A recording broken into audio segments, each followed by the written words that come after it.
नमस्कार, मी Rajani. Frontline news Maharashtra या राष्ट्रीय यूट्यूब पोर्टल चॅनेलमध्ये आपले सहर्ष स्वागत करत आहे. कोल्हापूर जिल्ह्यातून एक धक्कादायक आणि संतापजनक बातमी समोर आली आहे. उचगाव फाटा येथील मटण मार्केटमध्ये पुन्हा बकरी चोरीची घटना घडली आहे. 3 बकऱ्या अज्ञात चोरट्याने लंपास केल्याने खाटीक समाजात तीव्र संताप व्यक्त केला जात आहे. कोल्हापूर जिल्ह्यातील उचगाव फाटा परिसरात असलेल्या मटण मार्केटमध्ये अल्लापक्ष खाटीक आणि अशफाक महमद फरांडे यांनी विकत आणलेल्या 3 बकऱ्यांची अज्ञात चोरट्यांनी चोरी केल्याची घटना घडली आहे. या प्रकरणी गांधीनगर पोलीस ठाण्यात गुन्हा दाखल करण्यात आला असून पुढील तपास सुरू आहे. विशेष म्हणजे या परिसरात गेल्या 2 वर्षांपासून बकऱ्यांच्या चोरीच्या घटना वारंवार घडत आहेत. खाटीक समाजातील अनेक गरीब व्यापाऱ्यांच्या बकऱ्या चोरीला गेल्या असून आजतागायत कोणत्याही चोरीचा ठोस तपास लागलेला नाही.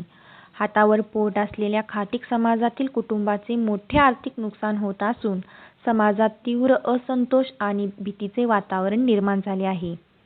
उचगाव खाटीक समाजातील नागरिकांनी गांधीनगर पोलिसांनी तातडीने विशेष तपास पथक नेमून चोरट्यांचा शोध घ्यावा आणि दोषींवर कठोर कारवाई करावी अशी जोरदार मागणी केली आहे. बकरी चोरीचा सुळसुळाट थांबत नाही. गरीब व्यापाऱ्यांचे मोठे नुकसान होत आहे. पोलिसांनी तात्काळ न्याय द्यावा अशी मागणी समाजातून व्यक्त होत आहे.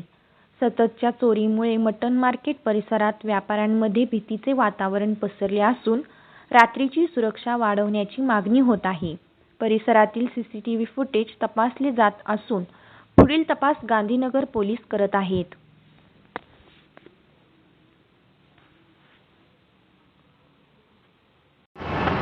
आज आमच्या फाट्यावर 3 बकरी चोरीला गेल्यात.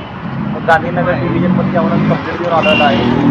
कंप्लेंटवाले ते येतील आल्यावर काय ते बघतील. रात्री 3 बकरी चोरीला गेल्यात. त्याच्या आधी पण आमची 4-5 बकरी होती, ती पण गेली. हे आता आमच्या इथं एक 5व्यांदा चोरी इथं चालू झालेलं आहे. आणि माध्यमातून जरा काहीतरी पुढे कारवाई व्हावी अशी आमची अपेक्षा आहे.